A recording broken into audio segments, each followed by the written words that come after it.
Good evening. My name is Christine O'Neill. I'm a senior environmental planner with the Naugatuck+Valley Council of Governments.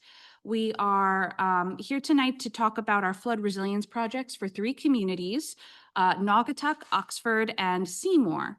So if you could hop to the next slide, please.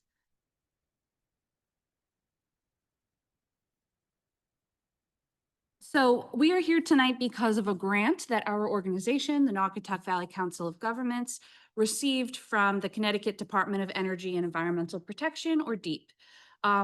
We have been working on this grant for a while, and the nature of the project is that we had identified with 9 of the 19 towns we serve high priority projects that had to do with a failing culvert or drainage system, generally due to undersized or aging infrastructure.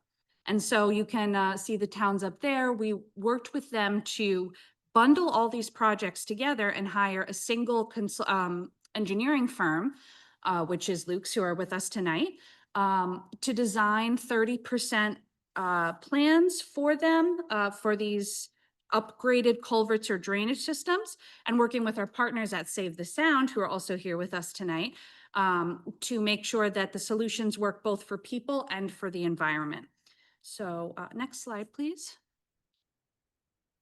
So tonight we're going to be talking about the end of the project, the deliverables. We had our first set of meetings back in December where we took input from folks, and now we're here to show you what we did with that input.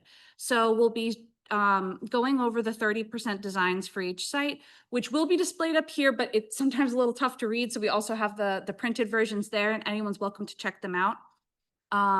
We'll discuss the fact that we also have these like really robust reports that have hydraulic analyses, cost estimates, and all the sort of evidence, the backup information that goes behind these drawings.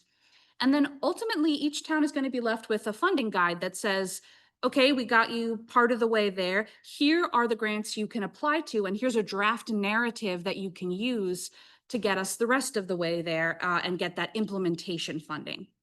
So one more slide, please. Great. And so just to make sure you're in the right place, here's a map of all of our projects and the ones we're talking about tonight. We'll start with at 6 p.m. Naugatuck's project is Highland Avenue area. At 6:30 p.m. we'll talk about Kirk's Pond right out there. And where am I? Right? Thank you. Between Town Hall and the fire station. And then at 7 o'clock, we'll talk about Seymour's Mountain Road project. So with that, I will turn it over to Terry from Luke's.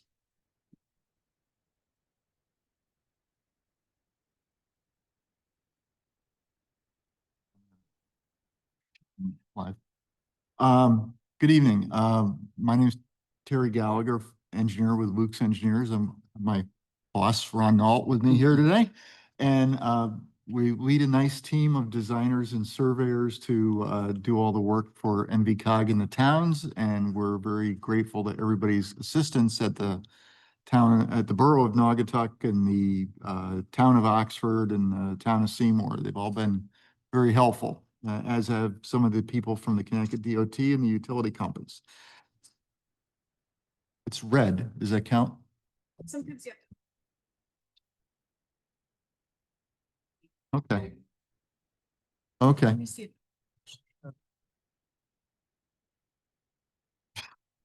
We'll try again.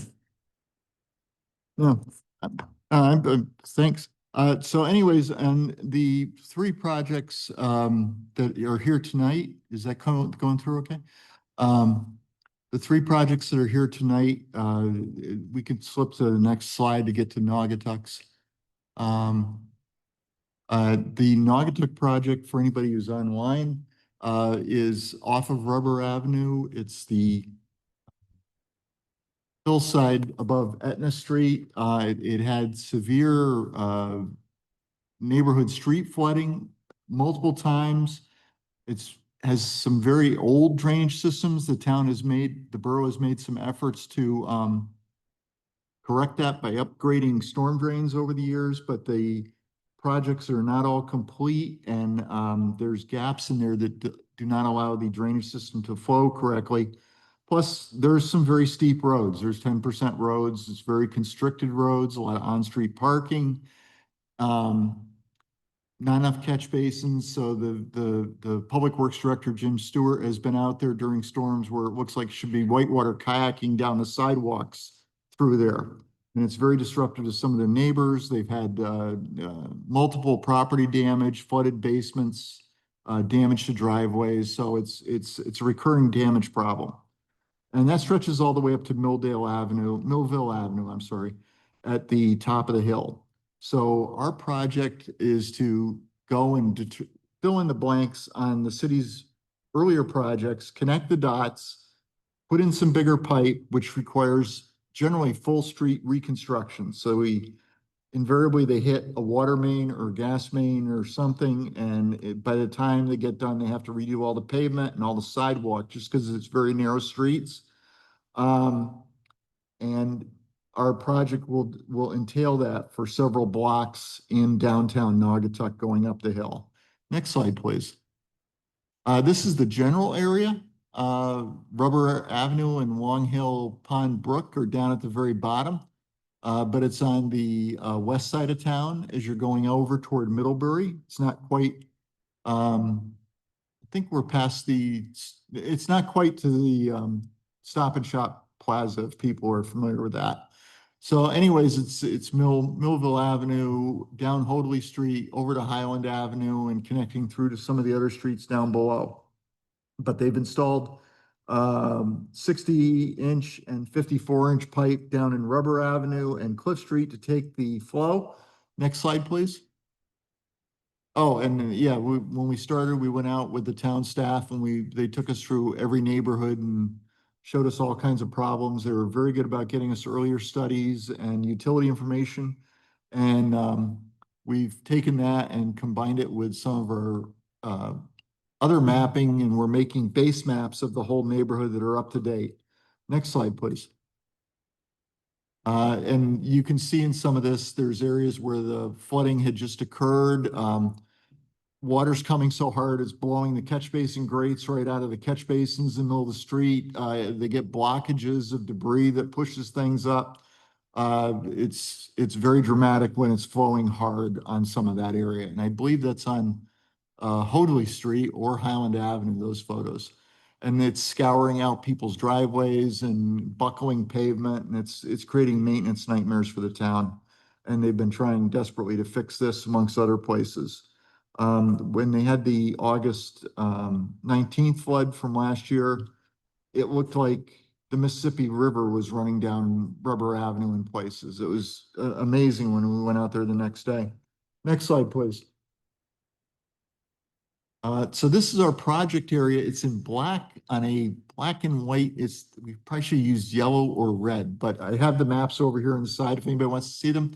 But it shows the work area. We're going to start up at Millville Avenue and basically going from Conrad to Fern Street.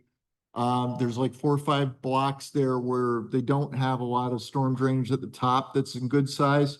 We're going to get those over to Hoadley Avenue where the drain will come down the hill and then jump to the right over to Highland Avenue and connect up down by Trowbridge Place.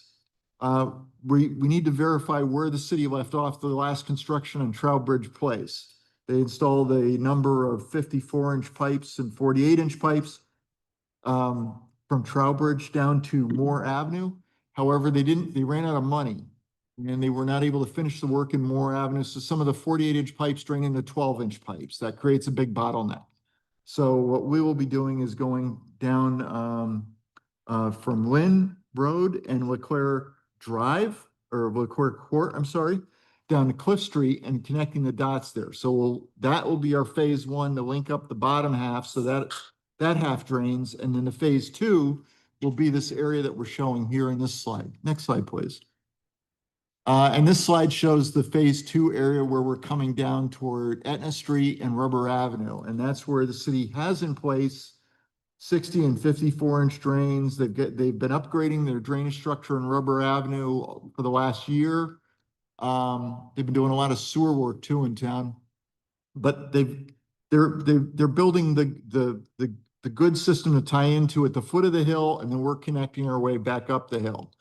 And we'll be adding extra catch basin drains, catch basin grates, so we can control the street flooding, and we'll probably be putting in a little bit more than what's necessary so we can control these high intensity storms that we seem to be getting.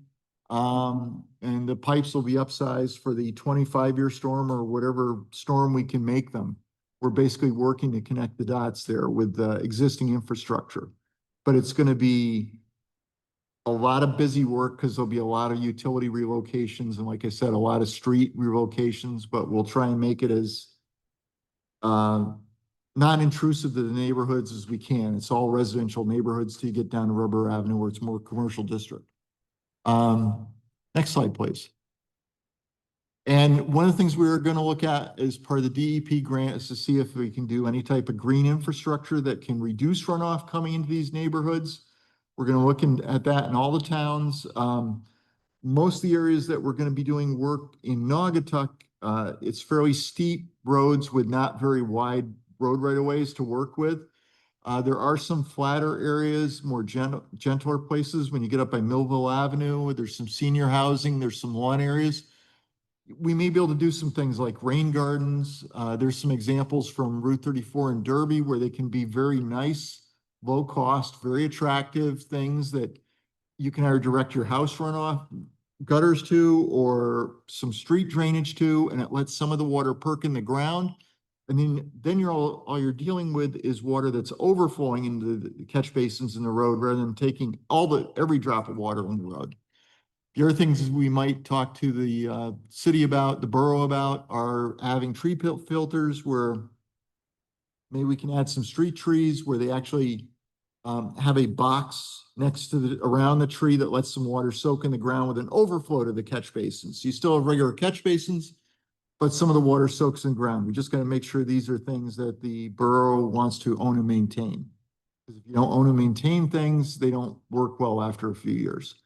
And everybody's tight when it comes to maintenance dollars. So that was actually comforting to see the DOT the other day awarding, I think, what did they think, increase it like 33%, the amount of money they were giving to towns for doing maintenance on roads. And Yeah. that was a very helpful sign the other day. So there is some good news out there. So that's it for the Naugatuck project. If there's anybody from Naugatuck that's online and has questions, we'll try and answer them, but we're basically trying to beef up your system, connect the dots with the infrastructure that's there so everything works as functionally as it can, add catch basins where they're needed, and add some green infrastructure if it's possible to reduce runoff. So we'd invite anyone online, or I think in person, we already said it, everyone's here for Naugatuck, but Oxford. If there's anyone online, please unmute and ask your question. I found Naugatuck, one question. Wonderful, go ahead. Good morning. Afternoon. My name is Ken Hanks. I'm the fire chief and emergency management director for Naugatuck. So I'm very familiar with that area. I used to live in that area that was flooded up on the Highland Avenue area. So it's a long overdue project. Just a concern, and this is going to be something more on the local planning part, is you showed on the plan of redoing the storm drainage on Millville Avenue. That road was just completely milled and repaved in the past month. So that is something that we'd have to be just keep that in consideration when we look at a construction project. All right, we're very good at digging up stuff that was just paved. I think we're going to have the same theme when we get to the Oxford project. Thank you. But we will work closely with the borough and with Public Works regarding disruptions and keeping roads open. Yeah, we know what's going to have to happen. It's just something to be aware of. So thank you. Yeah, thank you very much.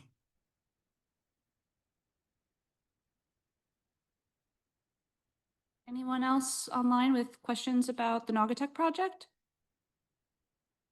Oh, please. Yes, absolutely. I could take this one. Sure. So the question for those online was if there's a timeline for these projects. One thing that's important to know is that the scope of this grant is design and planning. So by the end of this month, we'll have those things I talked about at the beginning, right? The 30% plans, the report, and the grant funding guide. If the towns want to get to full 100% designs and get the implementation funding, that's going to require another grant. So it would be premature to say any sort of timeline yet.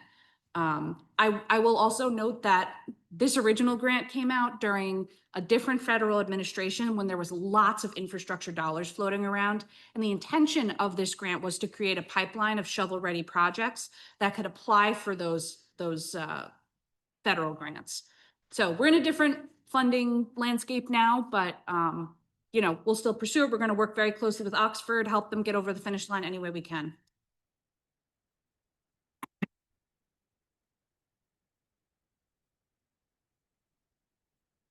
If there's no other comments on Naugatuck, we're a little bit early to start Oxford, but what do you guys think? Should we hop Christine, right in? let me just, I don't know if you can hear me, just Ron Nault with Luke's Consulting Engineers also. Just by way of maybe stepping back from Terry's jumping right into Naugatuck, the design criteria that we're charged with is driven by the Connecticut DEP grant, was to design cost-effective stormwater improvements that meet climate resiliency goals. And as Oxford knows best from the August storm a year ago, the higher intensity rainfalls overall, and then also upgrading systems to a proper design storm criteria. A lot of our infrastructure was left over from our agricultural days and just putting together a stone culverts, et cetera. You know, there's criteria to meet. You know, a culvert should pass a 50-year storm up to a certain drainage area. And then if it's large enough, or if it's a critical roadway, design a 100-year storm. And many of the systems we're finding barely, you know, meet a 2-year storm. So higher intensity rainfall, proper design storm criteria. And so the Naugatuck project is a hard pipe solution, not a lot of room for any of the other features. As Terry showed, perhaps a tree pit filter or some of the rain garden ideas, though also hard to do in an urban environment such as the Naugatuck area. We're about to talk about Oxford and Seymour, and part of the charge also is to consider nature-based solutions under this DEEP grant. And with that, we'd be looking to improve aquatic habitat and water quality. And so when we get to the Oxford and Seymour culverts, there's great opportunity there. And we had the luxury in this case and the pleasure of working with the folks from Save the Sound that you'll hear from in a minute to help improve our designs. Engineers just like to, you know, be nuts and bolts, but we had a lot of help with Paul and Alex and other folks at STS, and you'll see that in our designs as well. So I just, rather than just jump right into the design, while we had a minute to explain why we do what we do or did what we did. So thank you.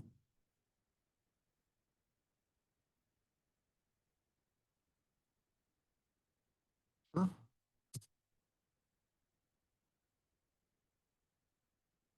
Okay. The area in red here on the project location map is Kirk's Pond and the Central Firehouse and portions of Route 67 and portions of the Little River Greenway.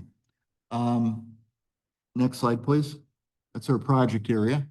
And the main item that the town was looking for when they put this project forward for this grant was to resolve some of the chronic flooding problems on Route 67 and at the Oxford Fire Station, and the flooding that was occurring at the ambulance service at the rear of the fire station. What was ending up happening is the Kirk's Pond, I gathered, dates back to the 40s. It's a great community facility. They do skating and fishing there, and everybody really values it. But the outlet to the pond, it's a 24-inch pipe, and the watershed's almost 200 acres. So it's actually got a fairly good sized area draining down to it. And what's been happening is, as when they get a big storm, if some sticks or leaves or things get clogged in that 24-inch pipe, it prevents the pipe from draining, and water backs up, comes over the parking lot, goes into the doors at the ambulance center and into the firehouse, and the firehouse gets 8 or 9 inches of flooding in there from the photos the fire chief was giving me. So it's an eye opener, and you can see in some of the photos here that I believe the fire station just repaved, but their old parking lot had been crack sealed 19 times over because of all the damage from all the various flooding events. Next slide, please.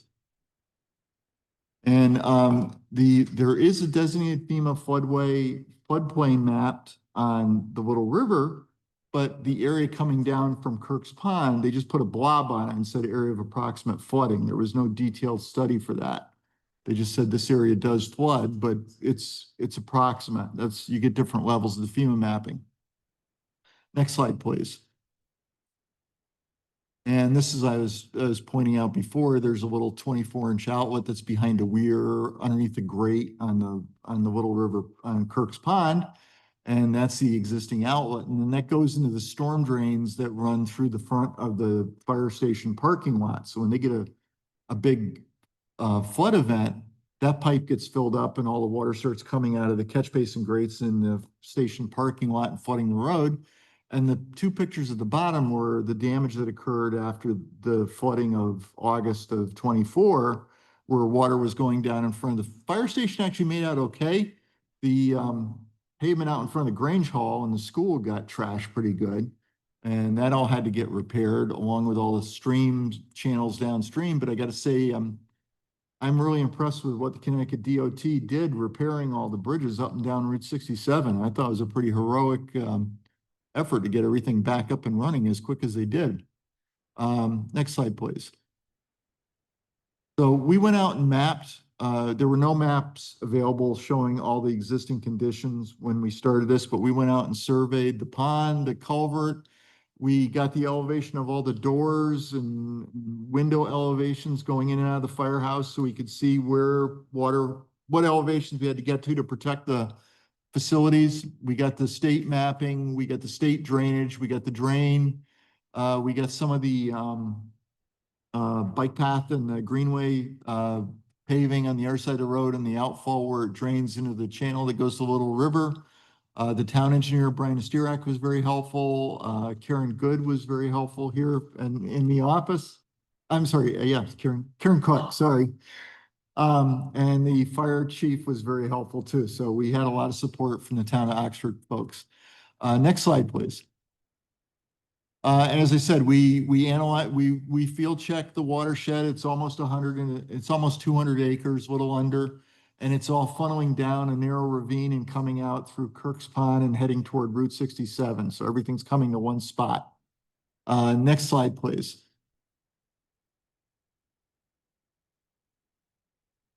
So it's the culvert and storm drains were undersized. We confirmed that. There's critical facilities are getting damaged. We tried to confirm all the different doorways that water could go into, and the folks at the ambulance service were nice enough to show me where all the water came in and flooded their crew room.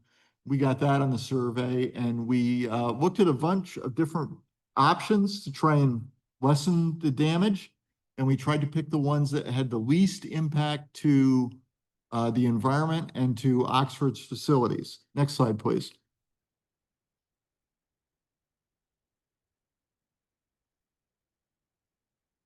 Okay, and this is our proposed plan, and what we looked at were different ways to cross Route 67 and go toward the Little River.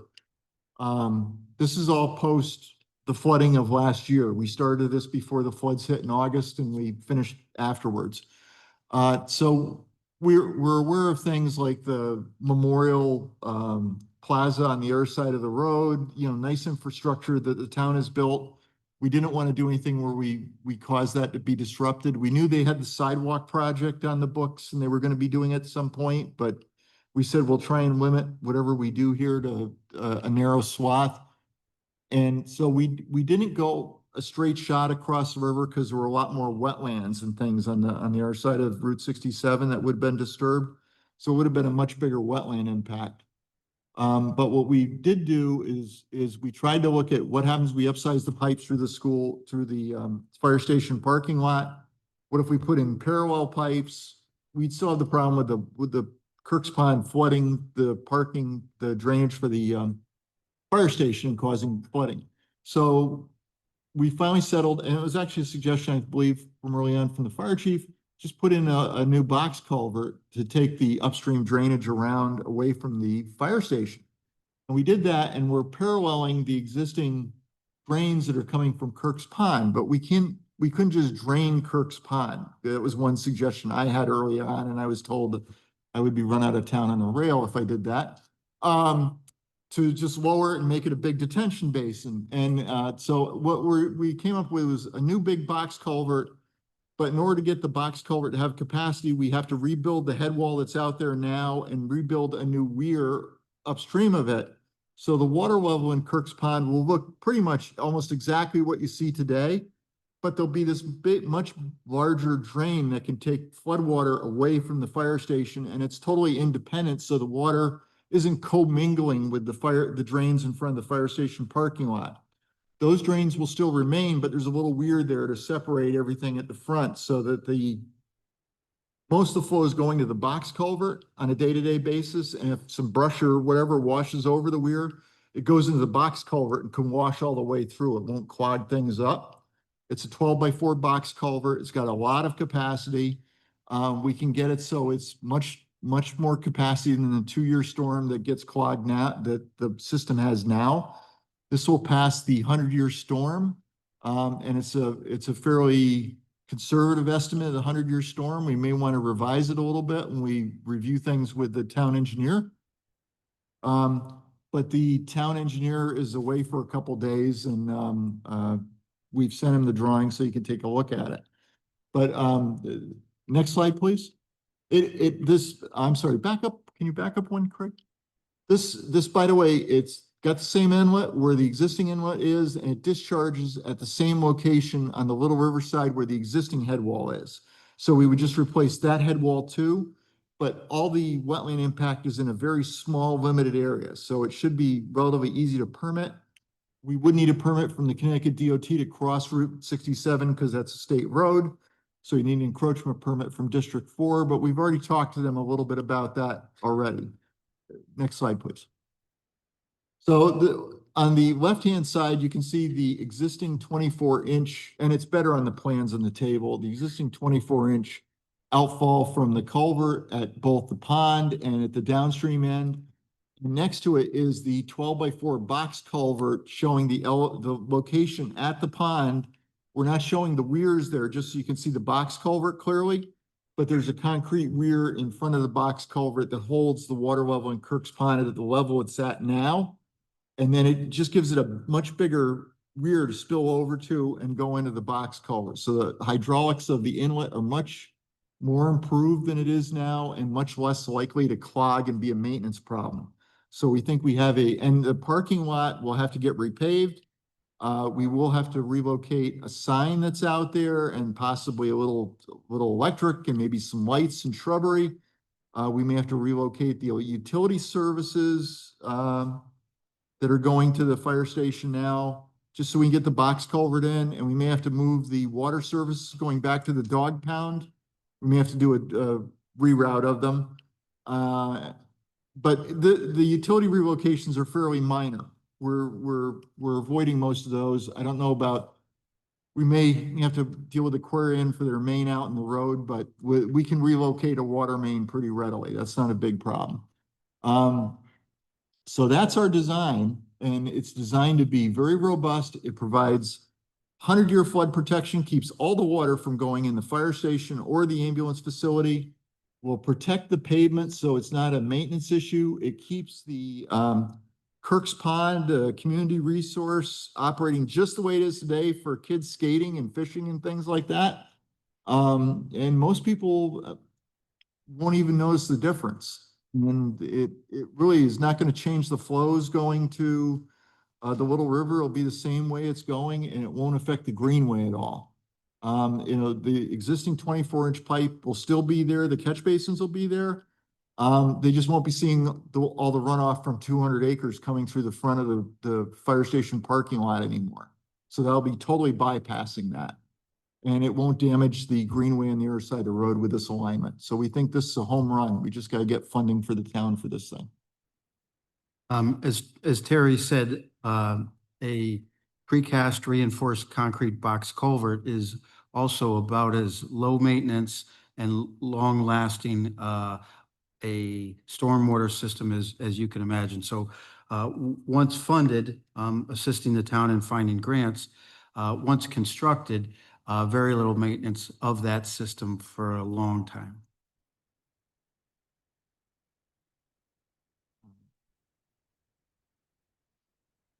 Any questions?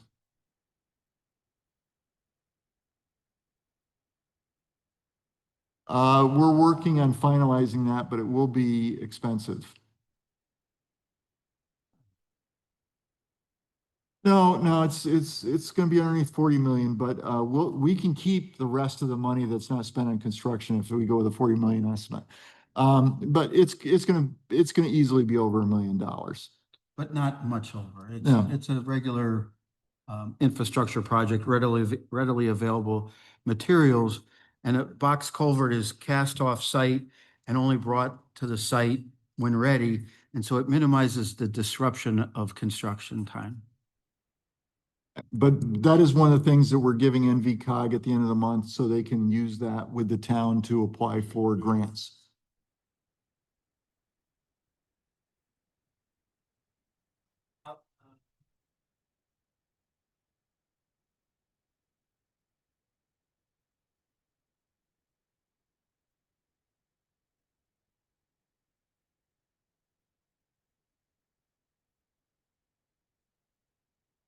There could be upstream. I mean, I don't think the problem with the damage that's happening right here at the fire station and town hall is you just have inadequate piping here.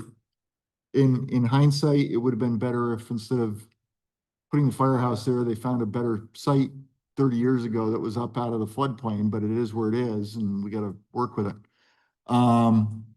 But maybe further upstream, and maybe it's something Oxford could look at with other projects where they can do little things. But again, it's got to be something people want to own and maintain. If it's a private entity owning and maintaining it, they've got to want to keep it up. It's not just put it in once and forget it.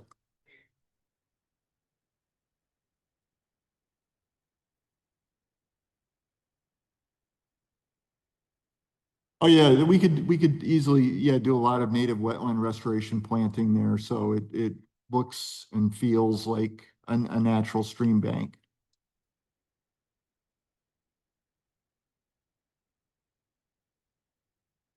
Paul, did STS look at the Oxford system at all? Yeah, we did. I mean, there's frankly limited opportunity for this particular site.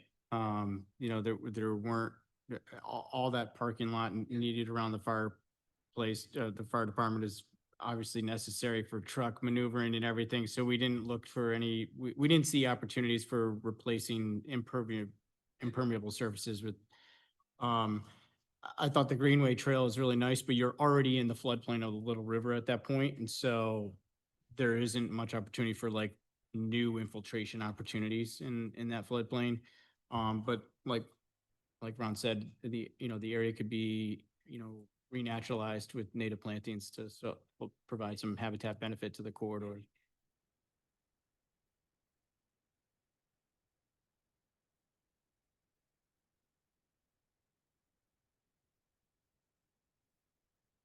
Oh, nice. Okay. What's that? What's that organization? Okay.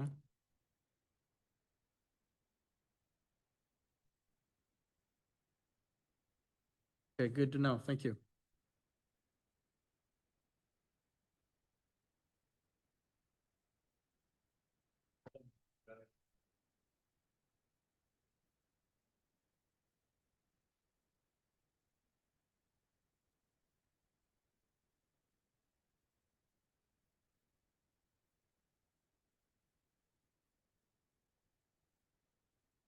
We did not show it in these plans, but we're giving the drawings to the towns for to the town for their review and comment. If it's something they want us to include, we're more than happy to do it. It's not a bad idea.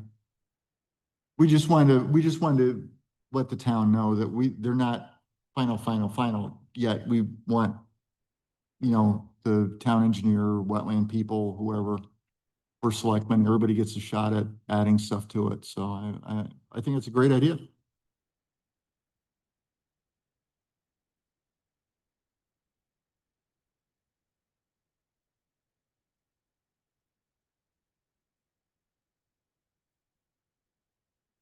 Yeah, so Karen's question for folks online is about what the state of the grant list. So we have a really robust list now. It's almost ready. You will be getting it by the end of the month, and you'll also be getting a sort of draft narrative that could be sort of copy pasted into most of the grants you would want to apply for. My pleasure. Anyone else in the audience who has a question? We also have folks online. Would anyone online like to ask a question?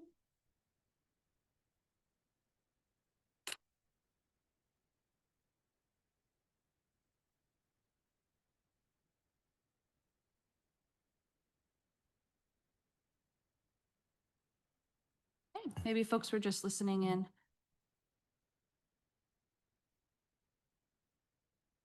If we have no other discussion or comments about Oxford, I wonder if we should take a little break just to get us to about 7 o'clock when it's the Seymour, designated Seymour time, or what do you think?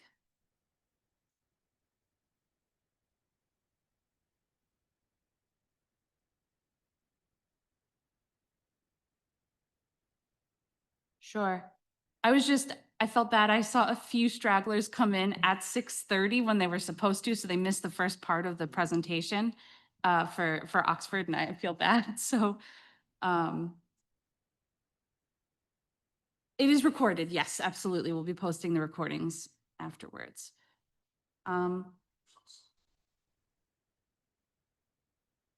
anyone does have any questions, the invitation does have contact information where you can send your questions, and we'll get right back to you. The answers. I'll put my email in the chat as well.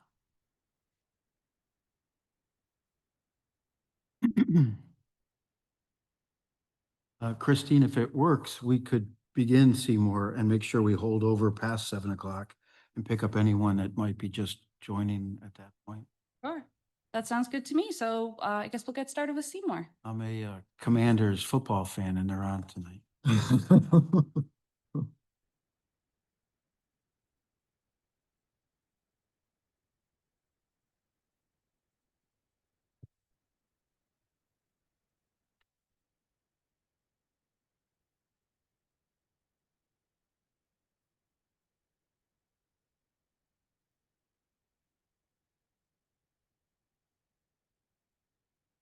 Thank you for help with the microphones. Appreciate that. Thank you. All right. Thanks, George. It's a pleasure, sir.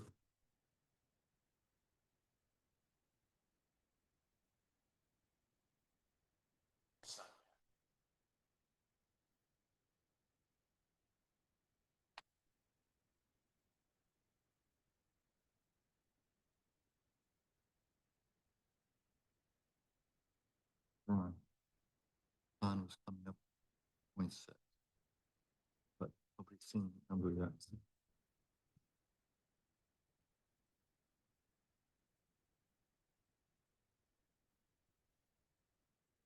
Okay, are we taking a break or are we starting? We're rolling. All right. Seymour it is. Okay, the Seymour project is on Mountain Road. It's about a quarter-mile west of the intersection of Route 67, just as you're coming up almost at the Oxford town line. And as it turns out, the road is maintained by the Seymour Public Works Department, but the road takes a bend right there, and the culvert that we're doing the grant for is technically in Oxford. So by the time we get done doing all the work, they get to go to Seymour Inland Wetlands and Oxford Inland Wetlands, Seymour Planning and Zoning and Oxford Planning and Zoning. It's going to be a joint project, but it's underneath Seymour's umbrella on this one. And the reason that Seymour picked it was that the culvert floods multiple times during a year. It gets clogged with debris. It's a 30-inch culvert. It also has a watershed that's about a little under 200 acres. And it's very woody and it's steep. So anytime stuff gets washed downhill, it finds a home right there in the mouth of the culvert, and Public Works is tired of having to clean it out constantly. Next slide, please. It is not in a map FEMA floodplain. There is obviously a map FEMA floodplain down on the Little River. But this particular stream was never mapped as a flood area, but it definitely has flooding issues along it, up and down it. But it's an older stream, and this culvert is probably at least 50 years old if it's a day. Next slide, please.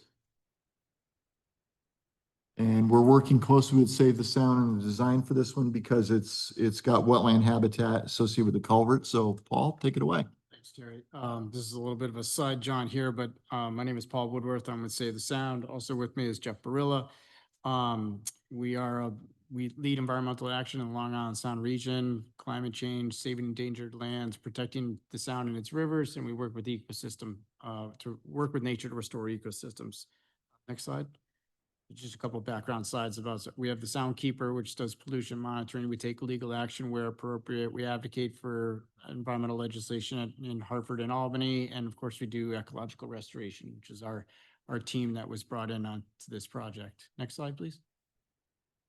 So as a team, we like to look for opportunities to, can they all see the top of that slide? Oh, yeah. Yes. Okay, you can see it. Okay. Yeah, thanks. That's helpful. So we're looking for opportunities to upgrade culverts and bridges to basically improve public safety and also improve habitat conditions.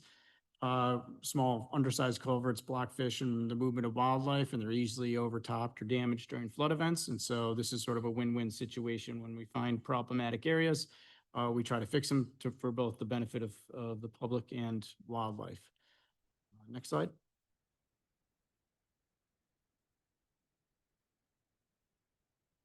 We also look to reduce flooding by looking for opportunities for increasing infiltration. As the gentleman that asked before about looking for opportunities to remove impermeable surfaces or find areas where we can divert runoff and allow it to soak into the ground.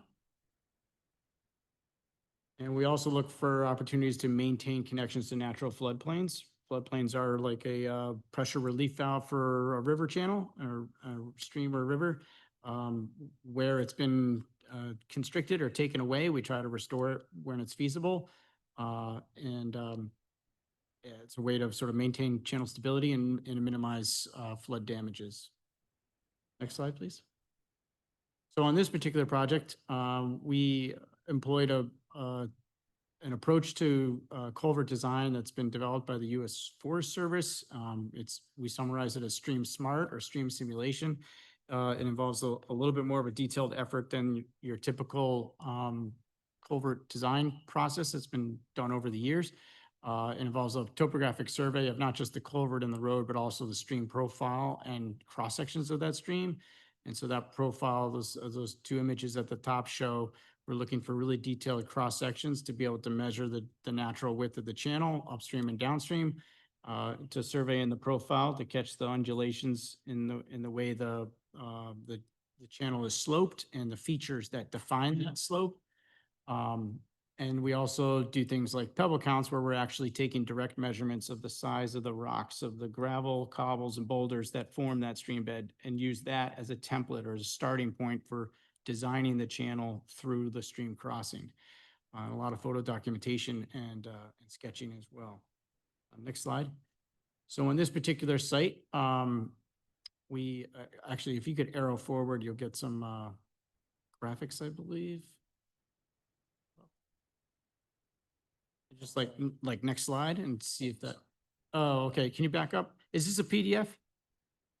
Oh, okay. So we've lost the animation. Okay. So on this particular project, measurements of the stream channel reached up to 20 feet in width, which sort of set the Cadillac standard for design here being a 20-foot wide culvert. But this particular site has a lot of constraints, both vertically and laterally, and the stream channel upstream had been really significantly manipulated from its original natural course. And so we've arrived at a more of a compromise design that's number 4 on that list. So it's a 14-foot culvert, 14 feet wide, 3 feet in height. And that is a design that may go towards a 3-sided, so it'd have an open bottom channel. So that allows for us to rebuild the stream channel through that crossing. So next slide.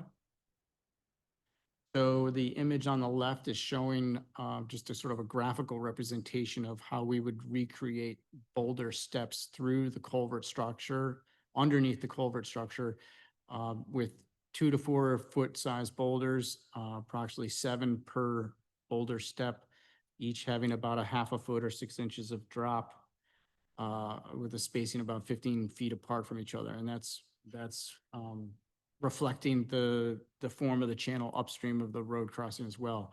The image on the right shows this in sort of a profile view. So you can see the blue representing the water in each pool, and the gray representing the boulders that form each step. And this is a way of giving the steps, give the channel stability even during high flows, but still allow for aquatic organisms to move through the channel. And there's also some amount of adjustment that's available too. So in a high flow event, sediment can move through, it may settle in at the end, but then it can also sort of scour out. But those boulder steps are meant to maintain channel stability over the long term. We arrived at a slope of 4%, which is a closer approximation to the upstream and downstream reaches. Right now, it's actually really flat, and that flatness there is one of the reasons why it builds up so quickly with debris. So this bigger structure would not trap as much debris, would convey more of the higher flows, would overtop less frequently during the flood events, and presumably not at all, and would convey the 100-year flood. And so we also have a spec for the culvert substrate and how to design those structures through the channel. And as I said, we had originally thought of 20 feet in width, but that's pretty darn wide, and it would involve a lot of regrading both upstream of the existing culvert and downstream, even into Mr. Arato's yard. And so we thought about that as we were choosing this alignment. Of course, this design still needs to be put onto a detailed plan sheet and shown to the landowner so that he has an opportunity to weigh in on it in more detail. The town has yet to see it as well. So we have a few more steps to take with this design. Next slide. Or I could stop there if there are any questions, or perhaps we could talk about it afterwards. But if you have any questions, you're free to ask.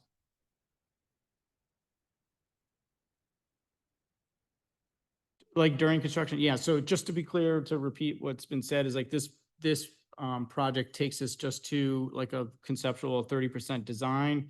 We will have to seek funding to go through a final design process and permitting and construction. So it's undefined in the future. But if construction was done on this, I believe that the approach would be to build some sort of temporary structure that at least cinches flow down to 1 lane. And so there'd be some traffic control and allow for cars to pass, but at a much slower speed and under, more protected route. Sure. Yeah. Yep. Yeah. Well, I think what we'll show you is a grading plan that shows what kind of grading we're talking about. We've shifted the alignment so that it tries to minimize any grading approaching your driveway, but it does fit into that footprint. But we can show you that. Okay. Yeah, so as Paul said, here's the photos we went out and surveyed the road and surveyed the culvert, and we had the stream flag for wetlands. We shot all the cross sections that Save the Sound asked us to. And we incorporate them in our design. We did all that because we're eventually gonna have to get permits for whatever goes in there, and we're trying to lay the groundwork so the town and can more easily do that, so they're not having to go back out and reinvent the wheel. Next slide, please. And we measured sanitary sewer, which is going up the middle of the road, and these are the steps in the existing channel that Paul mentioned. So it's a series of cascades coming down. Portions of Mountain Road and through there are like a 10% grade. So it's a very steep grade once you come around the corner, and it's just going right up the hill. We looked at all the upstream watershed, and we found a couple little detention basins. Maybe there's a chance to retrofit those. The little one is a very small subdivision on Sachem Street. There's probably not a lot of things we can do with that, but there's another one up on Cranmore Drive that there may be some opportunities for. Next slide, please. So this is our existing survey that we did of the project area. Again, this was a spot where the town, Nider, Oxford, North Seymour had mapping of the culvert and the roads. So we went out and provided that. But the town staffs were very helpful in getting us some utility information and some other data. Next slide, please. So as Paul mentioned, we're updating the culvert so it passes additional flow. Right now, the existing 30-inch pipe, at anything over the 1 year flow, even if it's clear, it's not enough capacity to take the whole watershed, and it floods over the road. Luckily, the next neighbors are very diligent about cleaning that, which we don't normally see. But I'm sure the Public Works Department enjoys the extra effort. And so next slide, please. So this is the watershed feeding it. It actually comes all the way up to the top of the hill on Mountain Road, and it includes some property that's owned by the Land Trust. It includes property at various high-density neighborhoods. Most of the watershed is developed with residential housing, 1 acre to ½ acre to 3/4 acre lots, paved driveways. Some of the roads are 30 feet wide, some are wider. I don't know if there's any opportunities there to lessen the width of the roads in some areas, but that's a discussion to be had with the engineering and public works staff. But that might be a good way to help reduce some runoff. There is one detention basin about midway down. It's above Sachem Street that looks like the town had just gotten done doing some remedial clearing in it. But it's an older basin and it needs a lot of other work to try and make it more of a multi-storm facility that actually helps for water quality in the watershed. Next slide, please. And this is that detention basin on Sagamore Drive, not Cranmore Drive. I'm sorry. And it's a parcel. It's almost 2 acres in size, and it's several feet deep. But it's got these old outlets that are probably 30 or 40 years old that really aren't functioning that well anymore. And there's actually some good opportunities to fix those, I think, and get that to be operating in better condition, whether it's part of this project or another project. Next slide, please. As part of our utilities research, we mapped the sanitary sewer, and that particular area has a sanitary sewer. It's fairly shallow. The 30-inch pipe sits a couple feet above the sanitary sewer, which is in rock. And there's a 12-inch gas main going through in the bend. So there's a lot of activity there's a lot of constraints in the road that we're juggling. Next slide, please. So when we came up with the box culvert, what they're trying to do is when you go for a wetland permit with the Army Corps of Engineers or the Connecticut DEP, some of these things you don't have to do if you're just a small watershed, but once you get over 100 acres in size, that kind of trips you in a different category. The town engineer asked us to design the new culvert so it at least pass the 25-year storm. But as Ron mentioned, good practice is if this was a DOT project for this size watershed, it count as a small structure, and they like culverts designed for a 50-year storm, which if the town were to get DOT funding might be a requirement that we have it big enough to pass that 50-year storm. So what we're trying to do is not, we looked at 8 different alternatives here, and we picked one of the ones that matches what Save the Sound saw with the channel width so that it could easily get a DEP or an Army Corps permit. It would pass at least the 50-year storm, so we have a chance to get DOT funding if that grant becomes available. And it doesn't touch the sanitary sewer. Because if we impact the sanitary sewer, if we go with a very deep box, we have to relocate several hundred feet of sanitary sewer on the bend. And it's a trunk sanitary sewer line, so it's got to be kept alive the whole time. And it would be problematic to relay that. We could do it, but if you can avoid touching it, you save a lot of money for construction cost. So we oriented the culvert so it's more in line with the channel, and they're on the downstream side. The downstream neighbor has a nice retaining wall next to his driveway, next to his lawn. We were trying to not disturb that.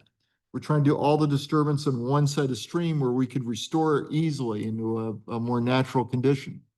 So the 14x3 was chosen in part because we had to go wide and shallow to fit above the sanitary sewer. And we're actually raising the road in through there about a foot or so in order to repave the road over the new box culvert, because the box culvert has a thicker top to it. So, and at some point, we're gonna have to talk to Eversource about relocating their 12-inch gas main, but that's a construction detail. So we did look at the constructability. It may require a slight temporary bridge. It may be alternating one-way traffic, but we don't think a detour is required. They may have to build half the culvert at a time and then pave it and let the road go by while they're building the other half of the culvert. But that's a very straightforward detail. And by using the box culverts, as Ron mentioned, they come precast. They set very quickly, so it lessens the disturbance to the neighborhood. And by using the 3-sided box culverts, we can actually have some more flexibility about trying to miss the sanitary sewer in the bottom. We might have to have a notch in the foundation for the 3-sided box, but we think we can avoid impacting the sanitary sewer, but we want to run this one by WPCA and the engineering department first. And we can incorporate all those very nice features that Paul mentioned for fish passage and stream restoration. So it looks like the rest of the stream going upstream and downstream. It's not a wide, steep stream coming to a very narrow pipe that's coming out like a fire hose and then going back into another thing. And we think that is much easier for the town to own and maintain over the lifespan of the culvert afterwards. It'll look just like part of the stream when we're done. We'll have to do some wetland landscaping, but this gets it up to a 50-year storm capacity, and it makes it a lot less problematic for Seymour to maintain. So Public Works should like it. Next slide, please. So it seems like a lot going from a 30-inch pipe to a 14-foot wide thing. It is a lot.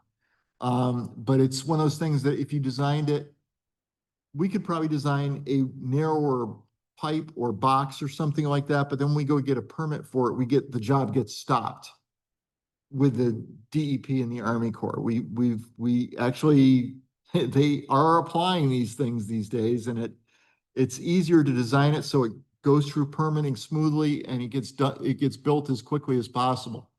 And I did say some of the areas up by Sagamore Drive do look like there might be a candidate for some of these green infrastructure things, particularly retrofitting a detention basin, but I just want to run that by the town first, that's all, and see what they think, because they have been doing some work up there.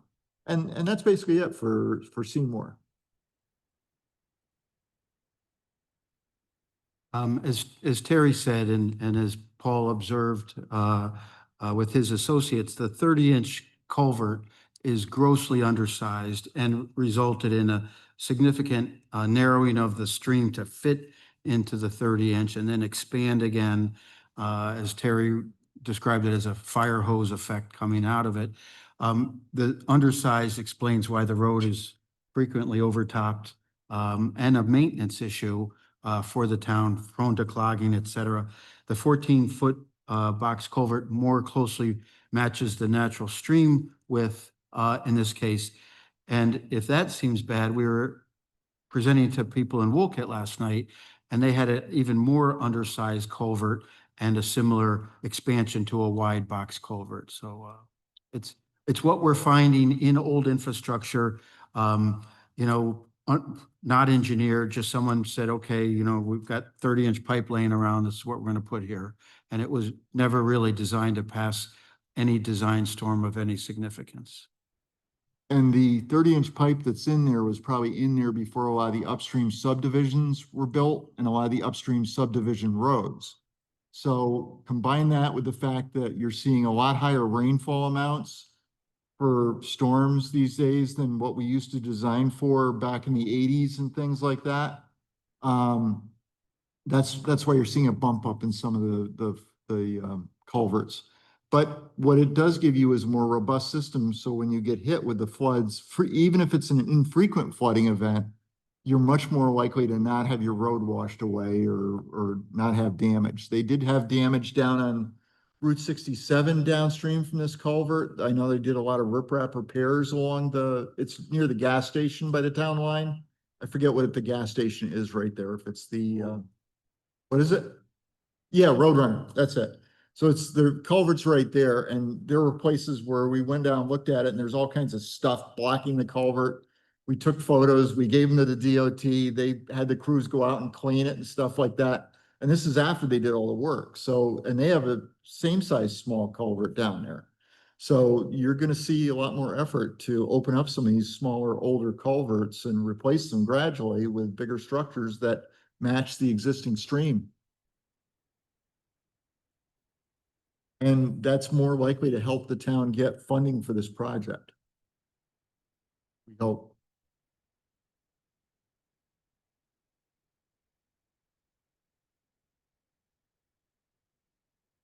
Yeah.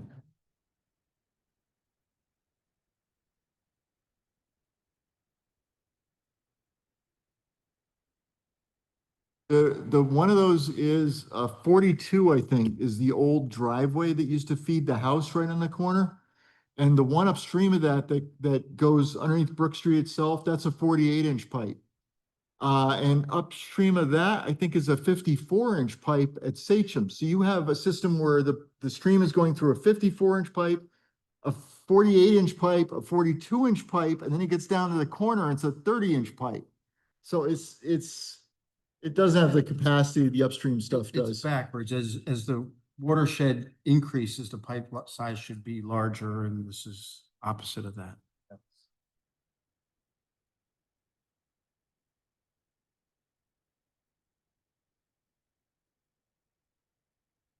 Yeah, you would like that, but I mean, I have no idea how long that one's been in place and that one's actually doing a thing where it's what's called perched, where the outlet pipe comes out and it's scouring out a big hole. So what's happening is the stream it's cutting on the outlet to it.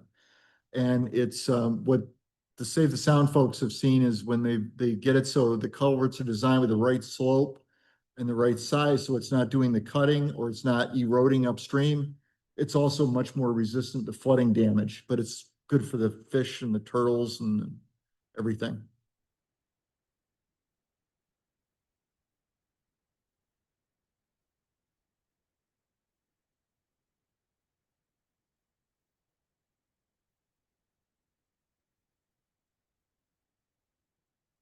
Well, it'll overtop the road and make its way. It's not retained or slowed down.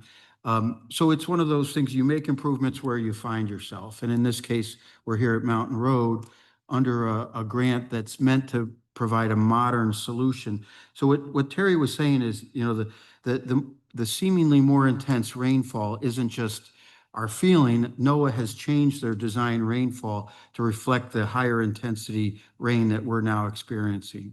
And we're designing to a risk-based criteria. The 50-year storm results in about 8 inches of rain in a 24-hour. But it's about 7 inches. But 7 inches of rain. It's a heavy rain. So It's the fact that there's a 52-inch pipe upstream, you know, it doesn't mean that that's all we need downstream. We don't know how the 52-inch really operates up there anyway, but the stream flows are pretty well established through this area.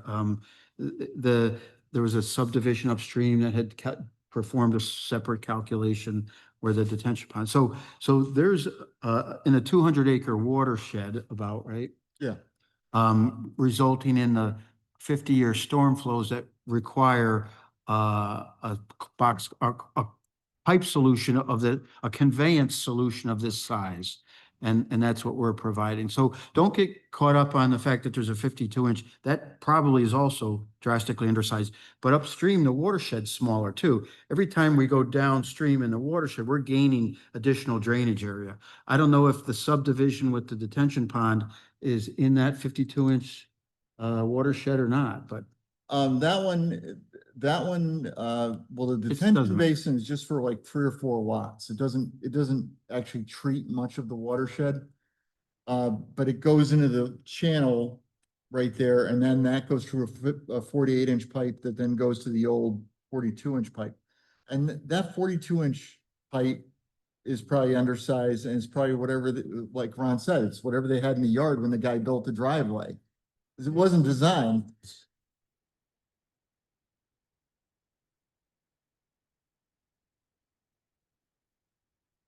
The town identified this as being one of the highest ranked flooding problems in Seymour when they did their damage assessment study. So the town of Seymour, this was #1 on their hit list of things to fix, and it's because it's causing them to go out in the middle of the night and unclog it all the time.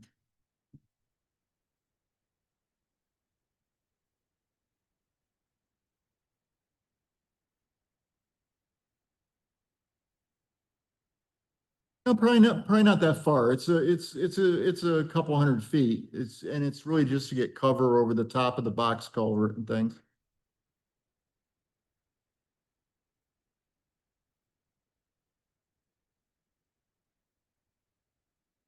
No, it won't. We actually looked at grading as part of this design. We actually looked at grading enough. So I know are you on the uphill side as you come around the corner?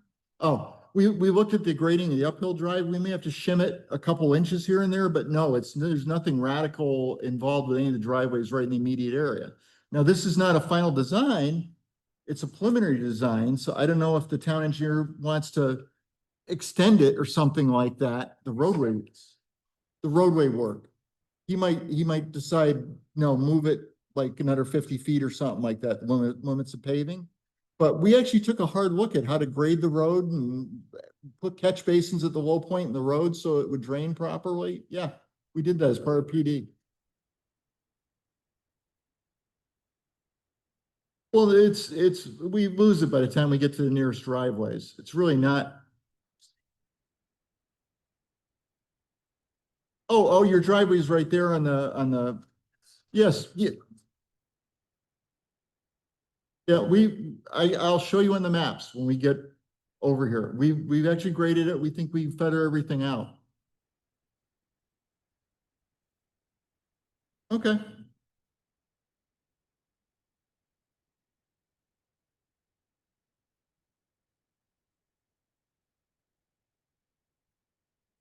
No, it's not. It's shifted, yeah. Exactly, yeah. But I think he might be the person next to it. Yeah, I think a couple driveways. Correct, yeah. It won't be any closer to the banks that you have on your channel.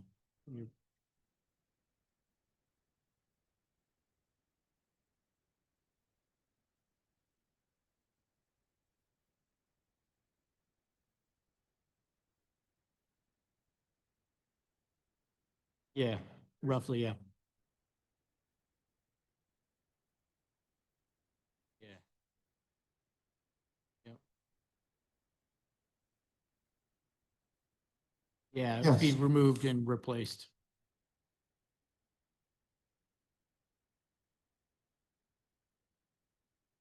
That's a good Whatever the idea. town wants to have.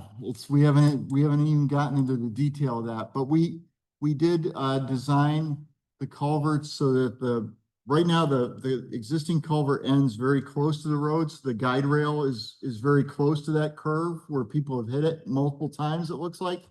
And they've also hit the utility pole. So we brought that back so it meets current Seymour standards for like keeping back a few feet from the edge of the road. So it's got a little bit more room for people to recover.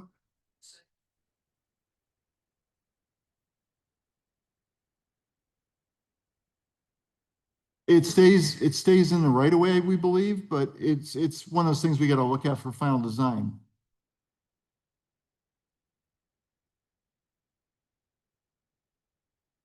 Yes.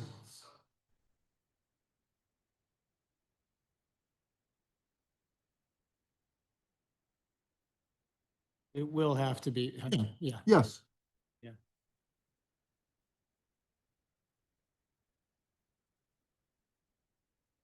We'll show you some plans and give you some time to review it. Else, Christine?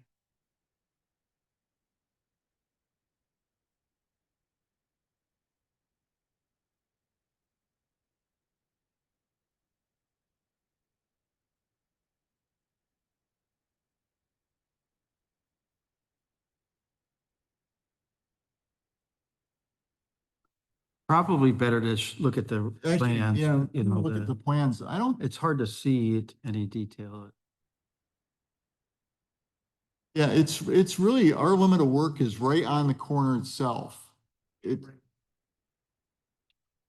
Go back Yeah. to the plan view. it- Craig, go back to that plan view.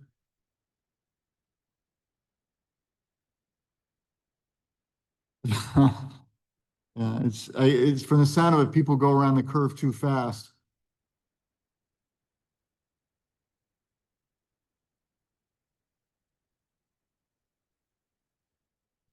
Yeah, so Terry actually brought up a good point earlier about the width of the road being, what did you say, Terry, 30 feet?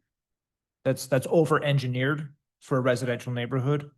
So Well- by narrowing the road, For this particular case, it may not be, just because it's a collector road and people do go fast on it, and it's a very sharp curve, but you're coming down 10% grade, you're taking a quick turn, and then it's dropping down another 8% grade once it gets right around the curve. So it doesn't have a lot of forgiveness to it. That's the,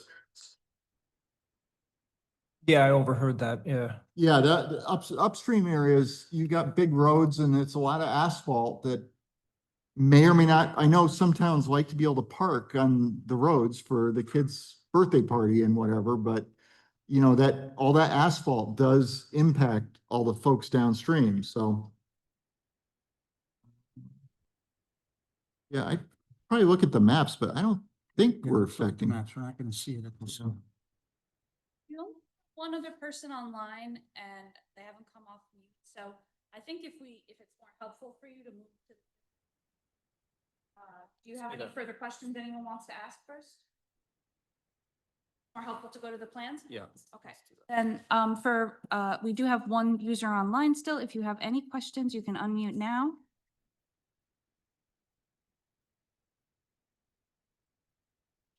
All right, in that case, we'll end our virtual portion of the meeting.